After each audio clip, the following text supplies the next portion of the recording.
আজি বগুলা বাবাৰ ৩৯তম উৰুছ মুবাৰক।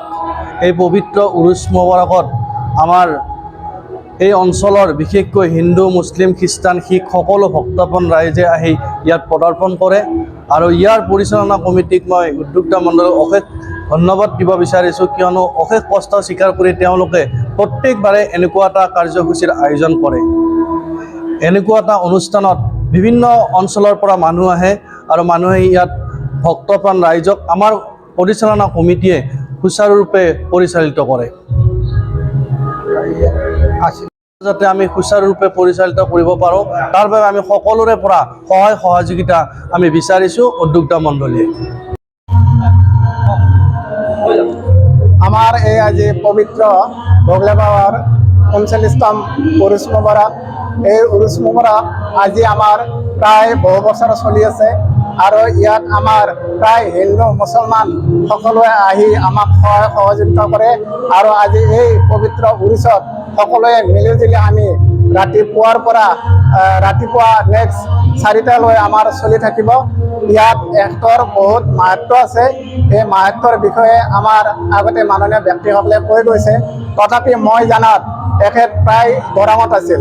দৰঙত যেতিয়া আছিল তেতিয়া তেখেতে এদিন কি হ'ল, এখন এই বাঁহঘৰাৰ তেতেলীয়া সেই পাহাৰৰ ওচৰত বিল এখনত তাৰমানে তেখেত মৃত্যু হোৱা বুলি গৰু চৰীয়াবিলাকে গাঁৱত আহি ক'লে যে আজি ৰস্তুম বাবা ফকীৰ মৃত্যু হৈছে, গতিকে বগলী কাউৰী এইবিলাকে পৰি তেখেতক ভক্ষণ কৰি আছে। কৰি থকাত যায় তেওঁ আহি এই গৰু চৰীয়াবিলাকে গাঁৱত ক'লে যে তাৰমানে ফকীৰ চাহাবক মাৰা গেছি, সেই বগলী আৰু কাউৰী শগুন এইবিলাকে পৰি তেখেতক ভক্ষণ কৰি আছে। তাৰপিছত মানুহবিলাকে ভাবিলে হয় নেকি, এই বুলি ধৰি মানুহ থাকিল তেনেকুৱাকৈ থাকি তাৰপিছত কেইদিনমান পিছততো তেখেত আকৌ আগৰ নিচিনাই ঘূৰি ফুৰিছে। তেতিয়া মানুহে খুব আচৰিত হ'ল, বা কি মাহাত্ম্য, তেখেতকতো মাৰা গৈছিল আৰু কাউৰী শগুনি তাতে বগলীয়ে পৰি ফুটাই আছিল, গতিকে এখেত আকৌ আহিছে। গতিকে এনেকৈ যায় তেখেতৰ জীৱিত অৱস্থাত মানুহে বেছি গম পোৱা নাছিল, কিন্তু মৃত্যু হোৱাৰ পিছত তেখেতৰ যিটো মাহাত্ম্য নাজানো আমি কি, এখেতৰ মাহাত্ম্য মানুহ ক্ৰমান্বয়ে বাঢ়ি আছে আৰু এখেতৰ কি যি মাহাত্ম্য মানুহে আহি কিবা বিচাৰে, হয়তো নিশ্চয় কিবা ফল পাইছে। সেইকাৰণে এখেতৰ আজি দিনক দিনে এখেতৰ বাঢ়ি গৈ আছে। এইখিনিয়ে মই ক'লোঁ আমাৰ টকাই। এই বগলা বাবাৰ মাজাৰ আজি ১৯তম উৰুছ মুবাৰক, ৩৯তম উৰুছ মুবাৰক।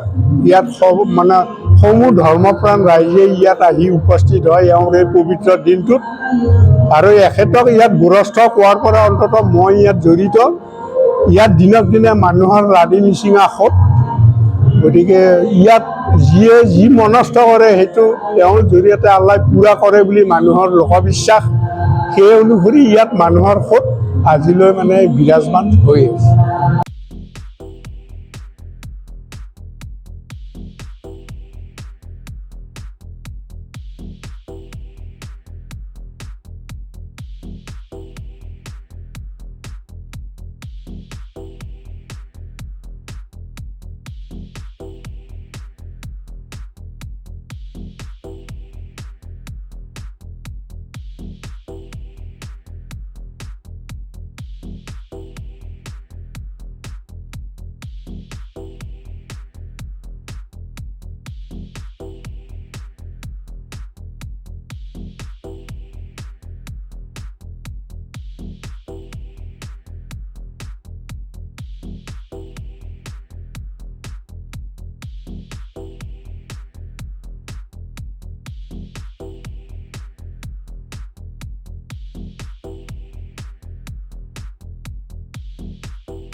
অসমবাসী তথা ডিমৰীয়াবাসীৰ বাবে সুখবৰ।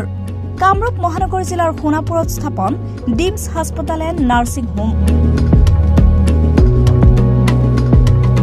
উপলব্ধ বিভাগসমূহ general medicine, gynaecology, general and laparoscopic surgery, orthopaedic surgery, paediatrics and neonatology, palliative medicine, pain clinic, dermatology, ENT, urology, দুৰ্ঘটনা আৰু জৰুৰীকালীন সেৱাৰ বাবে 24 ঘণ্টাই উপলব্ধ ডিমছ হাস্পতাল এণ্ড নাৰ্ছিং হোম।